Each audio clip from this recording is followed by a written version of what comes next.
Greetings, and welcome to the Chegg, Inc. Fourth Quarter 2019 Earnings Conference Call. At this time, all participants are in a listen-only mode. A question-and-answer session will follow the formal presentation. If anyone should require operator assistance during the conference, please press *0 on your telephone keypad. Please note this conference is being recorded. I will now turn the conference over to your host, Tracy Ford, Vice President of Investor Relations for Chegg. Tracy, you may begin. Good afternoon. Thank you for joining Chegg's Fourth Quarter 2019 Conference Call. On today's call are Dan Rosensweig, Co-Chairperson and CEO, and Andy Brown, Chief Financial Officer. A copy of our earnings press release, along with our investor presentation, is available at our investor relations website, investor.chegg.com.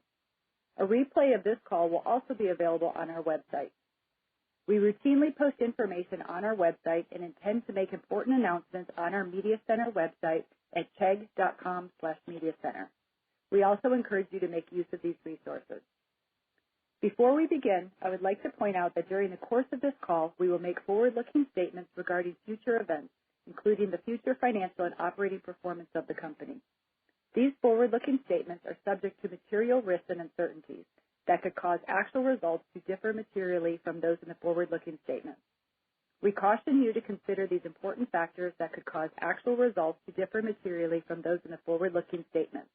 In particular, we refer you to the cautionary language included in today's earnings release and the risk factors described in Chegg's quarterly report on Form 10-Q filed with the Securities and Exchange Commission on November 4th, 2019, as well as our other filings with the SEC. Any forward-looking statements that we make today are based on assumptions that we believe to be reasonable as of this date. We undertake no obligation to update these statements as a result of new information or future events. During this call, we will present both GAAP and non-GAAP financial measures. Our GAAP results and GAAP to non-GAAP reconciliations can be found in our earnings press release on the investor slide deck found on our IR website, investor.chegg.com. We also recommend you review the investor data sheet, which is also posted on our IR website. Now, I will turn the call over to Dan. Thank you, Tracy, and welcome everyone to our 2019 Q4 earnings call. I am delighted to report that we had another great quarter, ending the decade on a high note. We supported a record number of students, generated record revenue, record margin, and record adjusted EBITDA.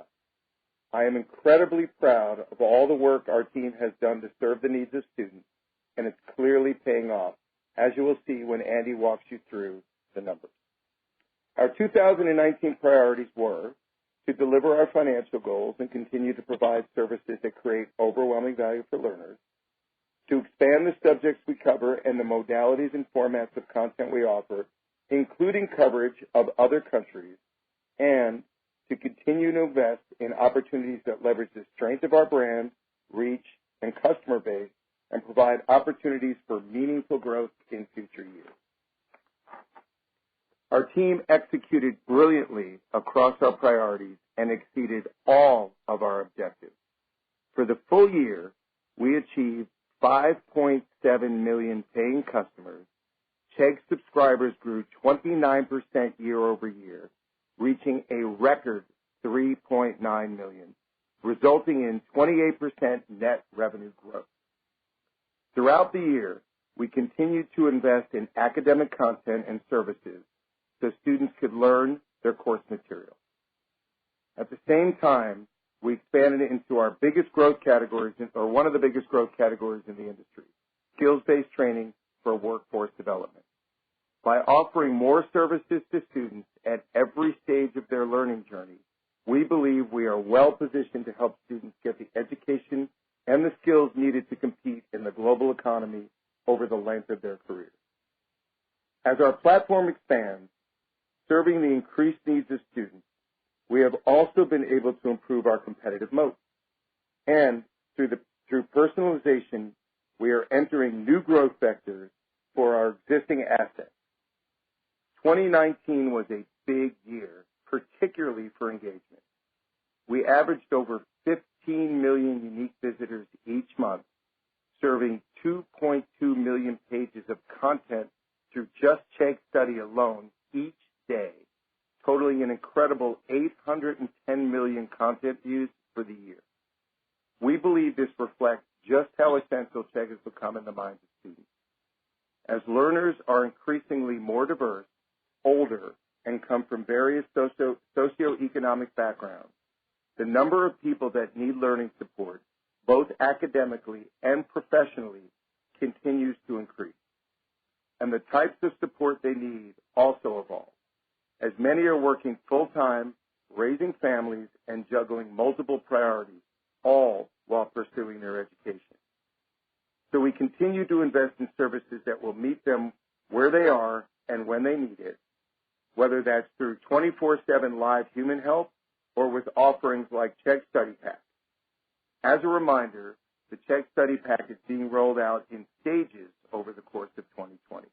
Initially, it is being offered to new subscribers only, and we expect to start rolling it out to the broader customer base in the second half of the year. The bundle offers overwhelming value to our students and gives them even greater support across a diverse range of academic needs. We also learned that those needs aren't isolated to students in the United States. As the Chegg brand continues to expand domestically and globally, it is clear the needs of students are similar around the world. This gives us a tremendous foundation to expand internationally because our content significantly overlaps in most countries because of our focus on business and STEM, which we call STEM-B, which have become universal in a technology-driven world. The top concern of global employers is the future of workforce education.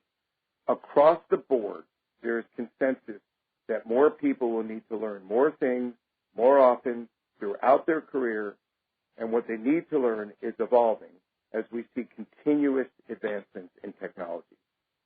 As the student population and workforce ages, we are seeing that more people are taking matters into their own hands and making decisions about where to invest their time and their money to get the greatest return on their investment in themselves, both academically and professionally. We believe it's important for Chegg to lead in this space, to support students throughout their entire learning journey. And like all Chegg services, we continue to focus on going directly to the student, the person who is making the decisions on their future, who will invest the most in themselves and can get a positive return on their investment. Going directly to the student also allows us to make the quality of our content higher, more relevant, while keeping prices low, because we continue to own the relationship with our customer, own the content, and own the channels of distribution. All of this success we have seen over the last decade is thanks to the fantastic work of our amazing employees. In 2019, our team was once again recognized with several awards as one of Fortune's greatest places to work, including our second year on the best small and medium workplaces, and our first nod for being a great place to work for parents. That is an honor that is particularly meaningful to us, as we have worked hard to develop an inclusive, family-friendly culture. It's also a reflection of how we have built our team to mirror our customer base, as 40% of students are working 30 hours a week or more, and 26% of them are already parents. We are proud of the recognition our team has received this year, and I want to thank them for continuing to make Chegg such a great place to work. As we enter the second decade at Chegg, our priorities haven't changed. One, to deliver on our financial goals and continue to provide services that create overwhelming value for academic and professional learners. Two, to continue investing in opportunities that leverage the strength of our brand, reach, and customer base, providing opportunities for meaningful growth in future years. And three, to continue to invest in content and our technical infrastructure to allow us to take advantage of those opportunities not only faster, but also at a greater global scale.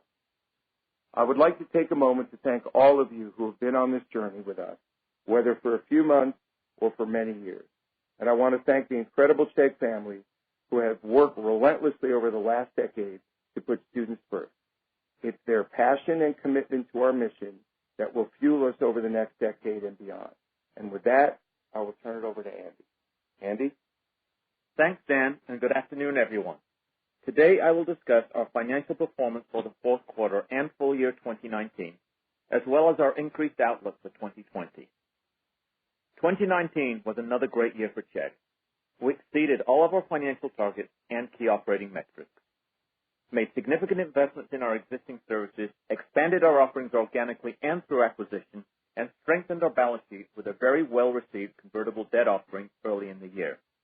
As such, we believe we enter 2020 in an even stronger position than we entered 2019 and expect to have another great year. For full year 2019, total revenue grew 28% to $411 million.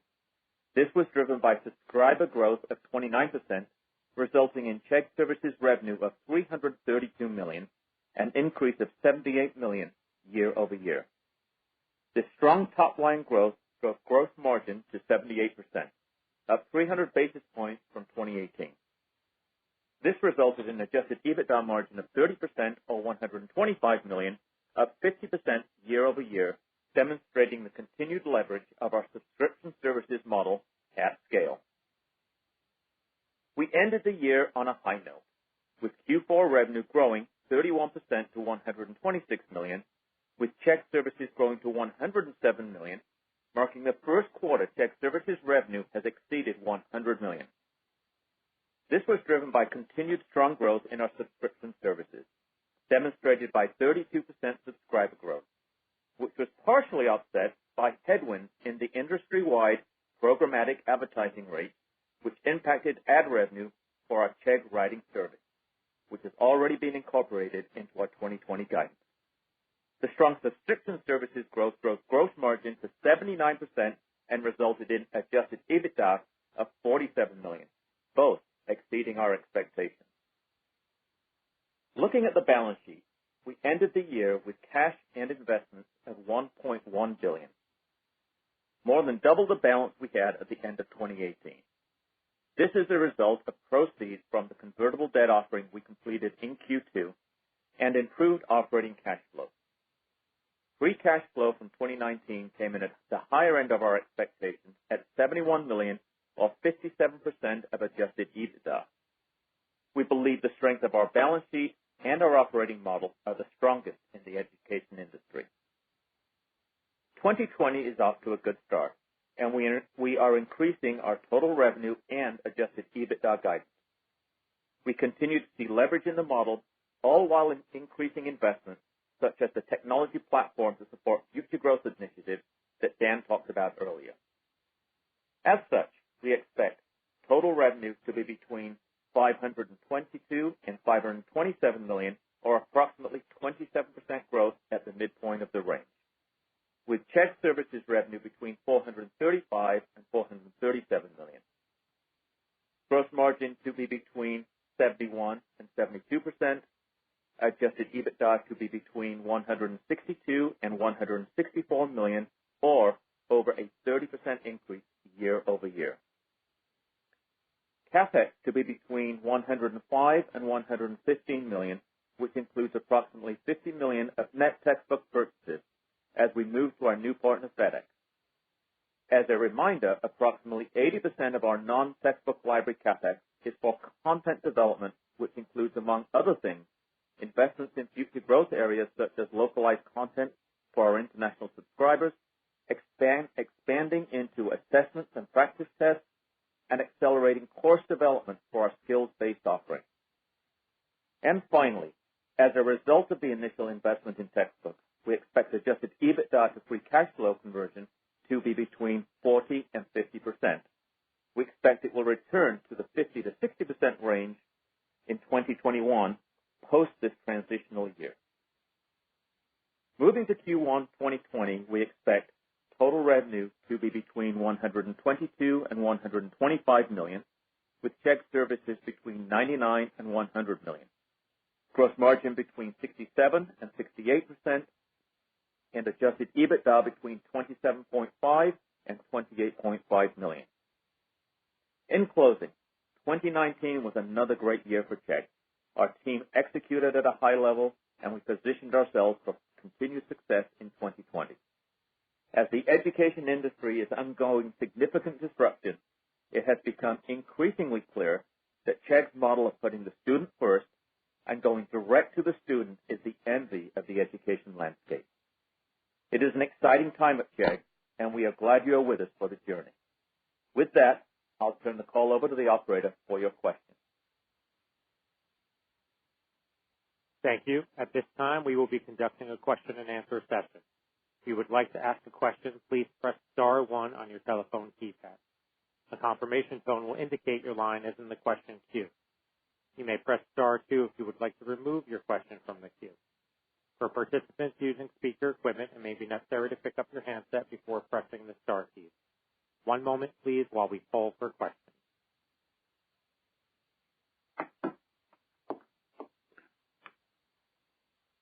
Our first question comes from the line of Alex Harris of Barrington Research. Please proceed with your question.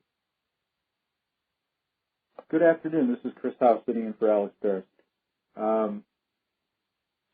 Few questions here. I appreciated the color that you shared on the increasing engagement levels and the success that you're seeing there. Is there a way to parse that out?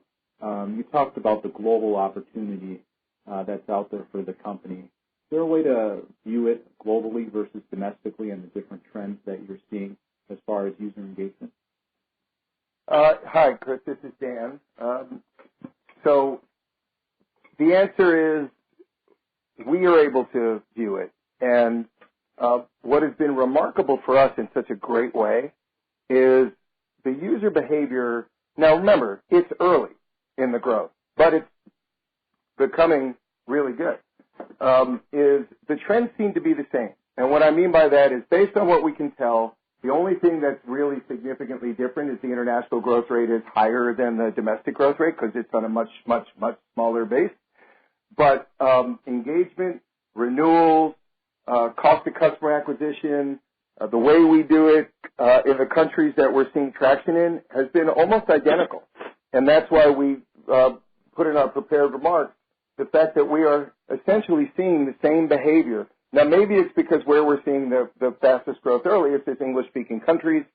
And so if that changes significantly as we get into other countries, smaller countries, perhaps we'll break it out. But for the moment, there's actually nothing to break out that would suggest that their behavior is any different, which is a great thing for Chegg and for our shareholders. And we have talked about it in the past, but this is a good opportunity to mention it now, which is what's different about our international expansion versus the companies that most of you cover, which are the media companies, is unlike them, we can write content one time and it's relevant in every country. We don't have to spend a lot of money per country to enter that country because the content is almost identical. It's STEM B. And because the major publishers are the major publishers in all the largest countries and regions in the world to begin with. So we have such a substantial head start that we're able to include all of that in our annual capital investment. And so we see the trends being same in renewal, same in engagement, which is really, really, really positive for our growth for the future. That's great, and that's exciting. And then just following up on that, I wanted to follow up on Chegg Study Pack. As it relates to your guidance or your expectations for this fiscal year and perhaps next, how should we think about your expectations for the Study Pack as it relates to your launch cadence and et cetera? I will remind people of the launch cadence and then let Andy talk about anything related to the financials. So people understand we have new customers every year, and you could see the growth rate in Q4 was really high, and that is a result of new vectors in the U.S. that we're seeing and global expansion. So that's all really good news. As we think about the bundle, we think about the bundle first initially domestic. Second, we're only making it available to new customers that haven't subscribed to Chegg in the past, which means our existing customer base isn't even seeing the offer at this point. And we're doing that because the way our business works in terms of seasonality, the real year for Chegg is August through mid-May, and we don't want to mess anything up between now and then as we learn about the businesses. So we've been very tactical and very smart, we believe, about rolling it out, testing it. We now know the price. We now know the offering. We're now improving messaging, and every time we improve messaging, the take rate gets better. So we are extraordinarily optimistic about what we think will be the future demand for the bundle. But the way we think about it this year is, this year the smallest group of people will see it. Then in the second half of the year, we'll take the learnings from the first half of the year, and more people will see it. And then in 21, you'll see probably more of the existing base of customers begin to see it, because the business is so strong, there's no urgency on doing it to make a number. So we feel very blessed because of that. So I'll let Andy turn it over. Yeah. On the financial side, our expectations for 2020 are fairly moderate because of what Dan just said. Right, we're only offering the study pack to new subscribers at this point, and the fact that we're in our subscription-based business, the vast majority of our subscribers are actually renewals, not new subscribers, and so what I would expect from the bundle is fairly moderate from a financial standpoint in 2020, but increasing over the next several years as we have more and more people being exposed to the bundle. And so, I think the bigger impact is 21, 22, 23 than it is 2020. Very helpful as always. Thank you. Thank you. Thank you. Our next questions come from the line of Corey Greendale of Personality. Corey, please proceed with your question. Hey, good afternoon. Congratulations on the good results. I have two questions. The first is bigger picture, and Dan, I know you are highly committed to the direct-to-student model. There's always some conversation in the talent development space generally, how much ultimately of the cost of educating people is going to fall ultimately to employers versus to individuals. And are you sort of inherently making a bet that individuals will, going forward, have the disproportionate burden there, or like, are you open to over time having like a corporate pay model as well? Yeah, great question. And let me break it out for the people who don't follow us as closely as you do. So there's the academic path, which is what Chegg is best known for, which is our support to help students that are currently enrolled at some form of institution, whether it be a 4-year or 2-year, online, whatever it may be. And that will continue to be for decades to come the primary way students get their academic accreditation. The shift there will be more online, which is why that's one of our big growth vectors going forward, particularly in North America. The second one, and this probably relates to the acquisition of Thinkful, is that there are companies that work directly with employers to provide programming so they can provide it to their employees. So whether it's Linda or whether it's Pluralsight or other companies like that. We believe there's a role for those things. We also believe, though, that the people that we serve best, the people that really care about what they learn, the people who are trying to advance their own academic life or their own professional skill set, are the people that are willing to invest in themselves. And because the price continues to fall, and fortunately the margins go up, it's a very weird dynamic, but because when you're at scale, you have the ability to provide not only the content, but you also have the ability to provide the support level, which is what our chat-based tutoring does and what our expert Q&A could advance, not just from academics, but into skill side. And so as a result of that, we don't see any reason in the near term to think about hiring a sales force or competing in what seems to be a very regional or niche way that those businesses are breaking out.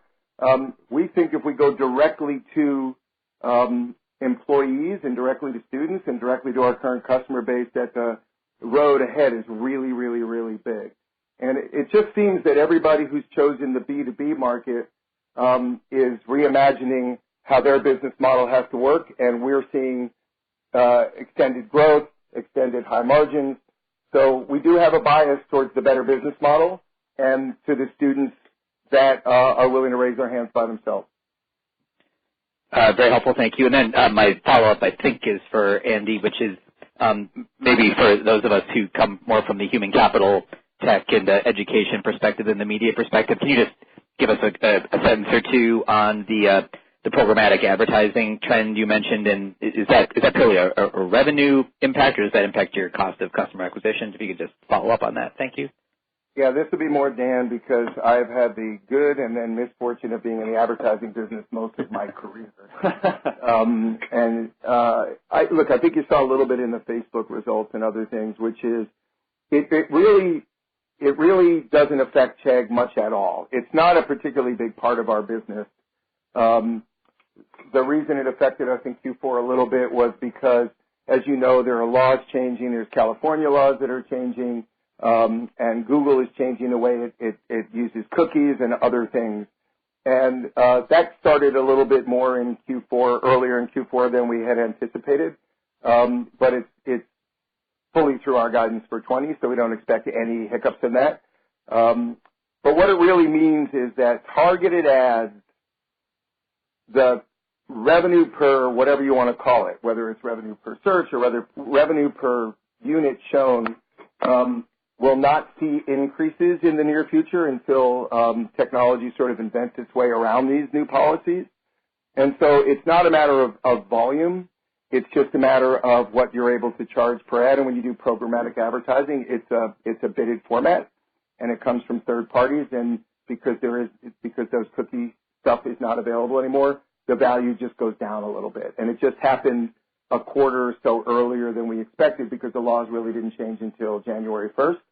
And so if you're covering the industry, you should just be cognizant of the fact that advertising, other than the strongest players, has been and will continue to be under pressure. As it relates to Chegg, it's really almost insignificant and is assumed in all of our guidance.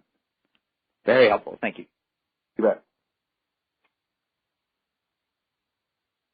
As a reminder, please limit yourself to one question. Our next question comes from the line of Stephen Sheldon of William Blair. Please proceed with your question.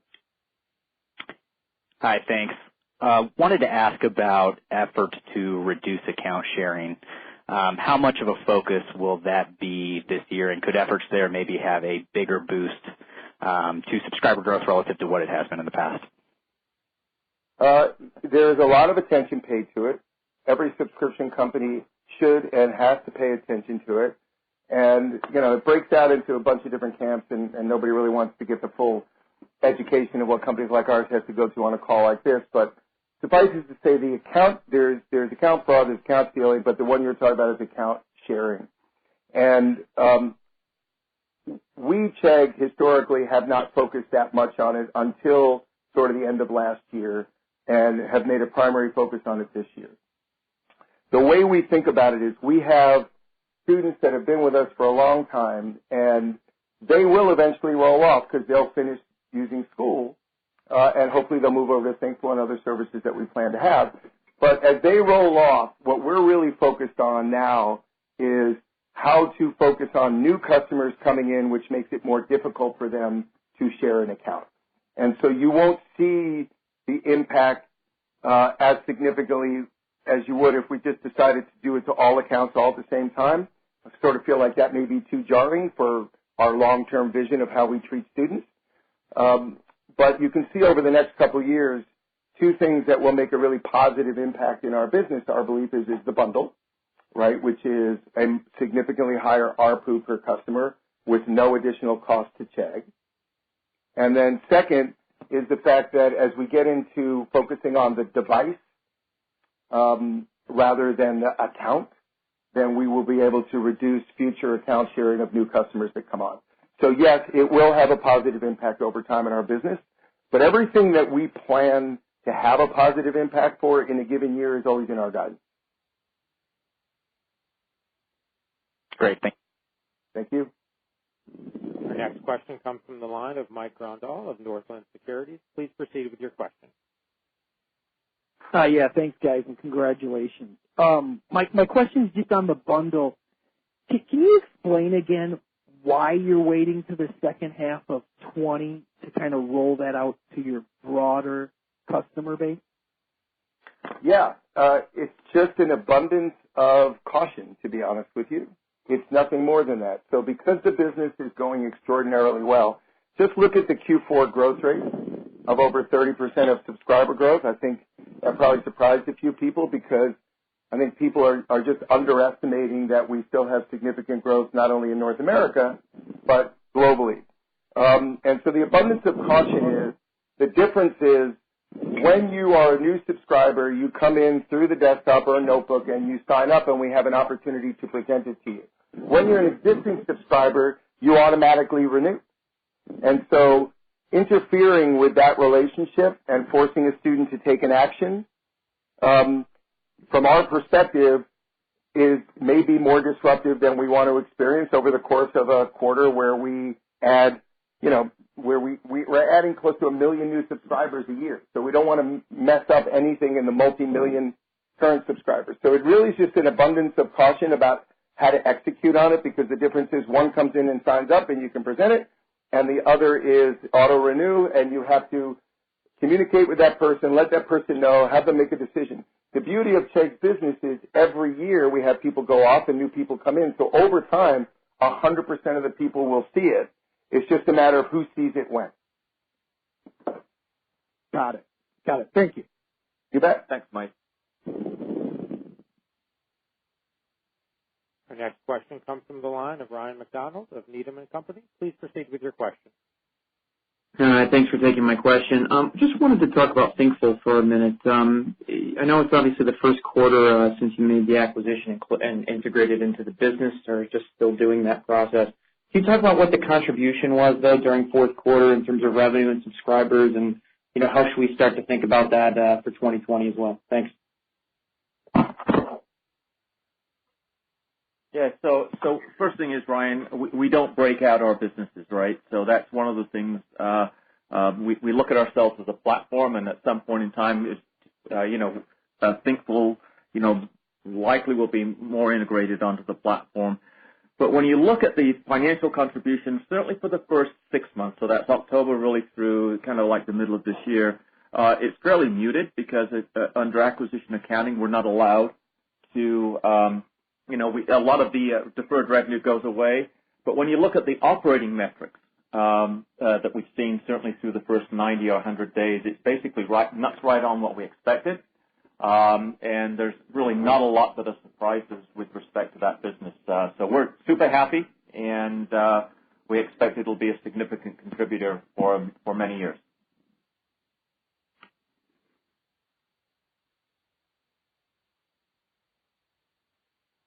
Our next question comes from the line of Brent Thill of Jefferies. Please proceed with your question. Good afternoon. You took the midpoint of your 2020 guide up $4.5 million. I'm just curious if you could talk through the strength and what's causing you to have the confidence to adjust that so early. And just as a quick follow-on to that, EBITDA guidance is flat. Any reason why the revenue isn't flowing through to the bottom line? Thanks. Yeah, good question. First thing is it's super early in the year. As we rolled into the year with some very positive trends, the subscription businesses clearly did quite well in Q4, 32% growth. And then we've been surprised, truth be told, by the required materials business. It's kind of like it continues to just do a little bit better than we had originally thought. And a combination of both of those gave us the confidence to raise guidance on the revenue line.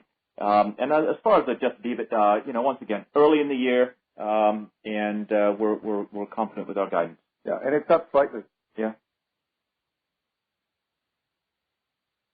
Thank you.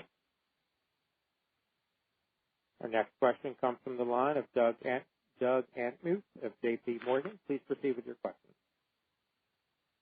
Thanks for taking the question. I just want to follow up on required materials. Any more commentary or color you can give just on the transition from Ingram to FedEx and how that's going and how we should expect that to play out through the year? And then just on the early study pack rollout here, is there any more detail you can give just on kind of what you're seeing early on in terms of adoption rates or anything, supporting kind of the confidence that you have and what you're seeing in the early results? Thanks. So this is Dan. Hey, Doug. On the transition, it's going great. And the best way I can explain that is if you follow any of the boards or anything, we have had 0 complaints from students over textbooks. So to the students, our goal was to have it be invisible. The teams are working incredibly well together. The relationship with Ingram is ending on a high note. Both companies got exactly what they wanted out of that relationship. And so surprising, we did not see a hiccup yet.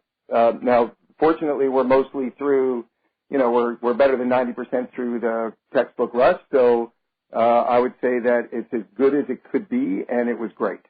So that's the best I can tell you on the textbook transition. On the study pack early results, so what we look at is who we show it to and what percentage of those people, when given both options, will take the study pack over Chegg Study. And that involves everything from what we put in the pack, what we put in the base, what the message is, what the pricing is. And that was all the testing we were doing over the course of last year and a lot more in Q4 and what we still do today. So for those people who go to the site, you'll occasionally see the testing. What has been really positive, it's all been positive, but what has been really positive is the percentage that are likely to take the bundle of our new customers that have never seen either offer are taking the bundle at greater numbers than we thought. And that is a really good sign for that we put together the right package at the right price, and we're improving our messaging through our great marketing department every day. And that should only get better, and it's starting on top of a base that gives us the confidence that we've been saying. And just one follow-up. I know that the timing is going to be different for new subscribers and existing. I just wanted to clarify on rejoins. So if I was a subscriber, a year ago, 18 months ago, and I'm looking to come back now, will I see it or I will not see the offer? Yes. If you do not currently have an active account, you have to re-sign up to restart your account, and to do so, you will see that offer. But there are things like, and again, I just want people to understand that we're doing this, we think, really smart, not to create any challenge in the operating of the business, because the business is doing really well. The urgency is getting it right, not on doing it faster, is that you'll see it when you come to the desktop. If you come to mobile, you may not see it because that is a much smaller environment to see it. However, if you come from mobile and then go to the desktop to sign up, you will see it. If you're somebody that was a former subscriber 12 months ago, you will see it. So the answer is absolutely yes. And every day we're finding new and more efficient ways in which to communicate. Remember, there's 0 cost of marketing to us. It's really just not interrupting the conversion flow and the renewal flow. And so far, we feel the choices we made were the right ones, and it's been very positive for the business. Great. Thank you. Thanks. Our next question comes from the line of Eric Martinuzzi of Lake Street Capital Markets. Please proceed with your question. Yeah, I wanted to follow up on the transition from Ingram to FedEx. Just wondering if there's any, you historically have been talking, you run the required materials business at break even, I think is how you characterize that business. Given the investment that you've had to make on the capital side into books, just wondering if that's still the goal, or will you be looking to get some margin out of that business? Yeah, Eric. You're absolutely right. We've stated that our overall goal for required materials, just for folks that maybe haven't been with us for a while, was basically flat units and to be basically break even. It changes a little bit this year. There is a little bit of an investment in the business this year, so it's not quite as positive as we would want. But as we look beyond 2020, because we are making investments in systems and all of the types of things, we've got. We're supporting Ingram and FedEx at the same time as we're making the transition. But as we look beyond 2020, we anticipate that it'll be basically plus or minus a break-even business. That's the goal. If we can do a little bit better, we'll obviously do a little bit better. But if you're modeling it, assume that it's basically a break-even business. Got it. Thanks. Our next question comes from the line of Alex Furman of Craig-Hallum. Please proceed with your question. Great. Thank you for taking my question. Dan, I think in the prepared remarks you mentioned that you saw about 15 million unique visitors each month to your family of sites. Can you help put that in context a little bit for us? I mean, obviously that's a much larger number than your number of paid subscribers. I mean, are a lot of those people using some of the more ad-supported products like the writing products? Do you view a lot of those 15 million unique page views as your funnel for future subscriptions, or maybe some of the people who don't have paid subscriptions but have been using some of your services? Just curious how we could kind of think about that 15 million as it relates to your portfolio.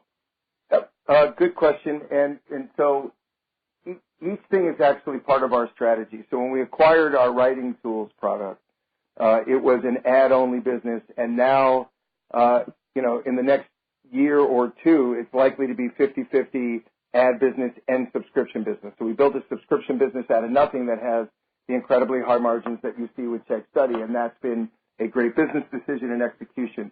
A lot of you occasionally ask us about our penetration in the high school. And so the acquisition of the writing products gave us massive penetration into the high schools. But in order to do that, since high school students don't pay, that's the free version of our writing product. So a great deal of our monthly traffic, depending on the month, may be the writing product. That's why we also mentioned in the prepared remarks on a daily basis how many content views you actually see of Chegg Study alone, which is independent of the writing services. So you're seeing over 2 million a day.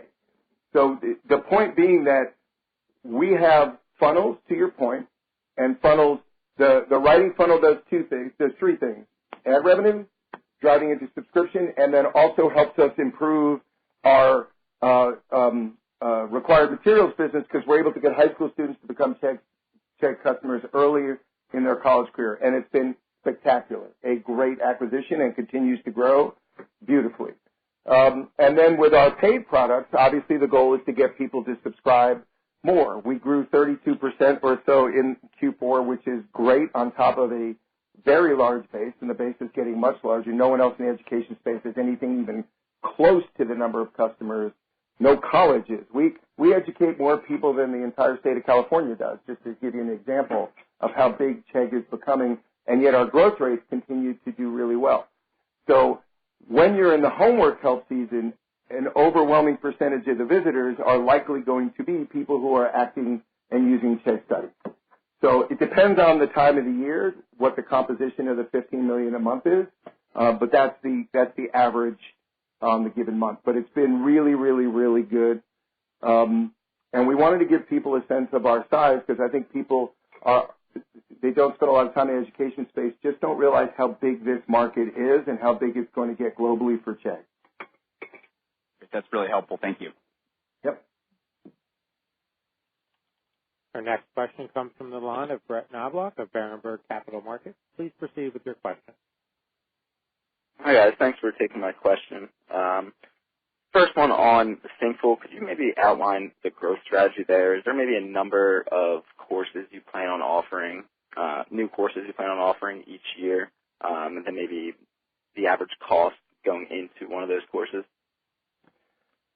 Yeah, so I won't lay out our entire strategy because it's obviously a competitive market, but the way to think about Thinkful is the way Chegg has stayed relevant is constantly evolving the content that we have, and we've been able to do that by having expert Q&A and having our content organization that creates the content, the step-by-step solution, and the creation of videos. In the skills-based world, the skills will always evolve, but they'll always be around technology.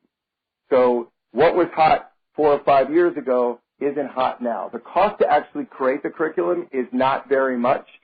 It historically has, for other companies, not Chegg, the cost has been on acquiring the customer and then supporting the customer once you get them in. Most companies don't understand that a great deal of the number of employees at a lot of these kinds of companies are telemarketers or mentors that sort of help people subscribe, walk them through the process. Chegg is much more, Thinkful is much more self-serve.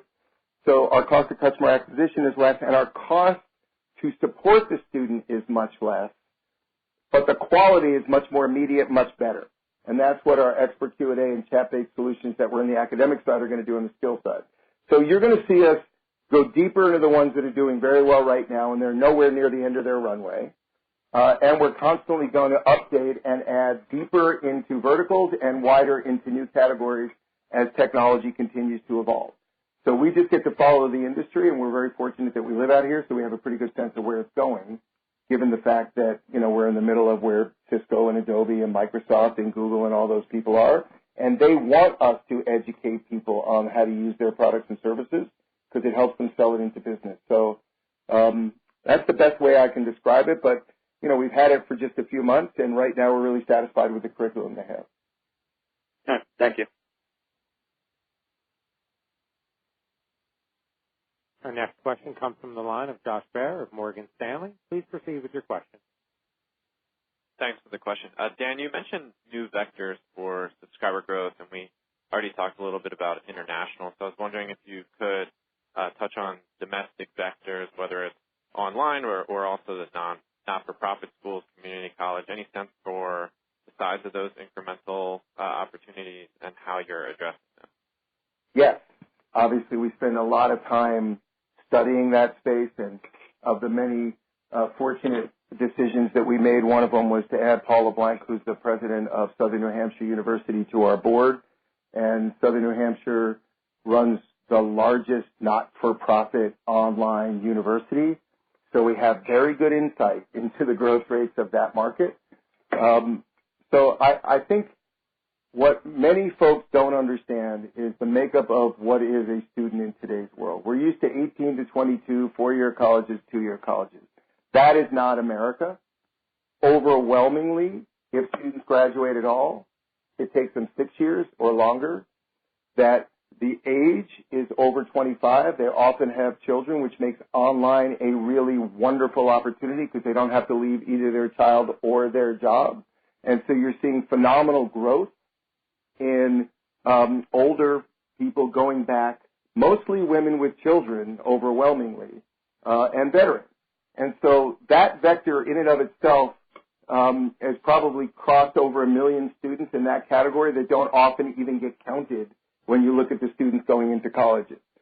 The second one, as you know, is community colleges. So the state of California alone has 2.25 million community college students. They often don't get degrees because they often aren't going for the purpose of getting a degree. They're going for the purposes of getting a skill in a certain thing to make them employable. That is one of the reasons that we think Thinkful is going to be really strong as a competitor to that market because it should be a higher quality and lead to a job with a specific skill and won't require you to miss a half a day of work to get it. So we're very enthusiastic about that vector for Thinkful.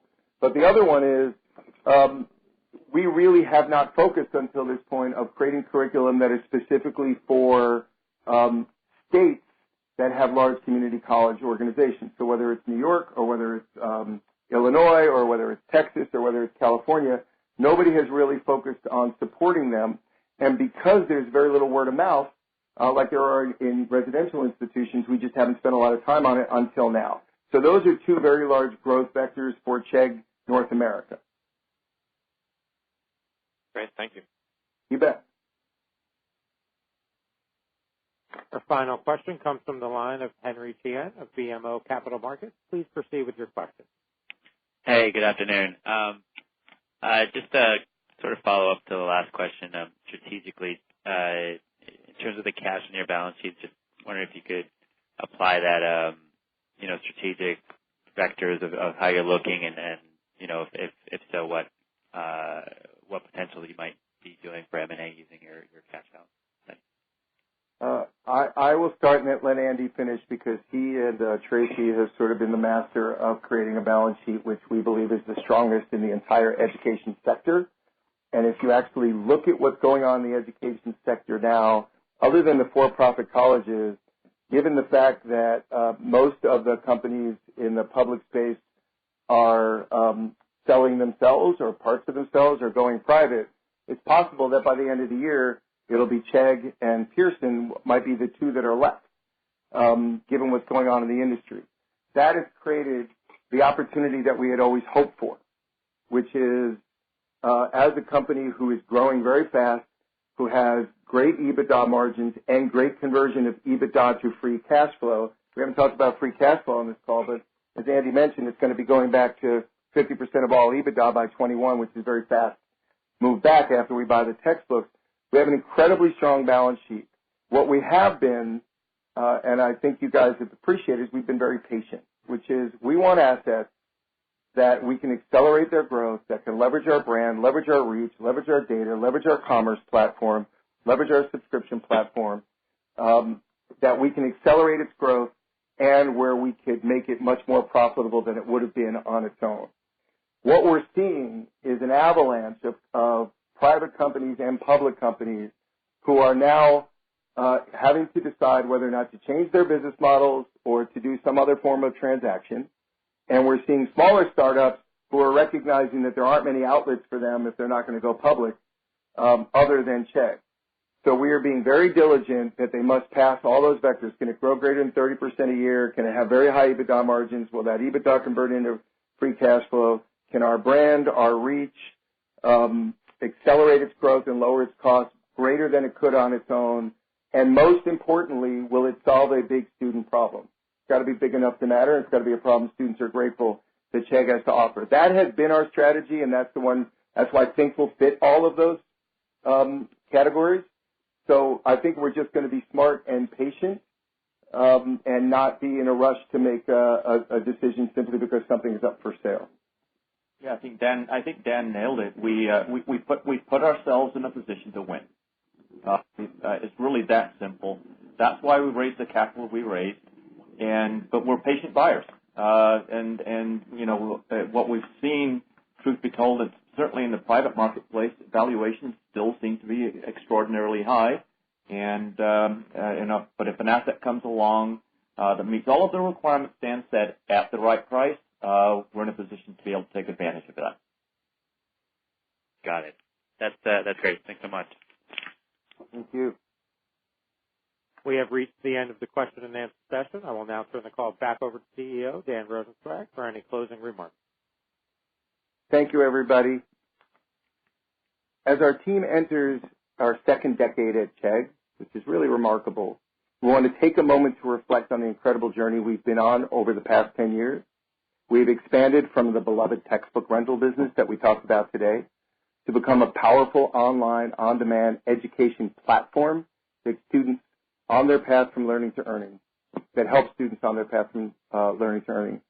While much has changed over the last decade at Chegg, what hasn't changed is that from day one we focused on putting the student first. That is what motivated us to make the digital transition, and it's why we have always prioritized having a direct-to-student relationship, which we talked about earlier. While the market has evolved over the years, the number of people defining their own education path, looking for high-quality, online, on-demand, personalized support, continues, in our opinion, to dramatically expand in both academics and increasingly in skills-based learning. And while we built the company to create overwhelming value for our customers, we are also proud that we've created value for our shareholders and our employees. With 87% brand awareness across our services, the power of the brand just keeps growing, which means our opportunities keep growing. And when you look at the strength of our balance sheet that Andy and I just went through and the leverage in our model, it's clear we have a tremendous opportunity ahead of us to realign the global education industry to better serve the students of the 21st century. We are really excited about 20 and beyond, and we thank you all for being on this journey with us, and we'll see you soon. Thank you all. This concludes today's conference. You may disconnect your lines at this time. Thank you for your participation.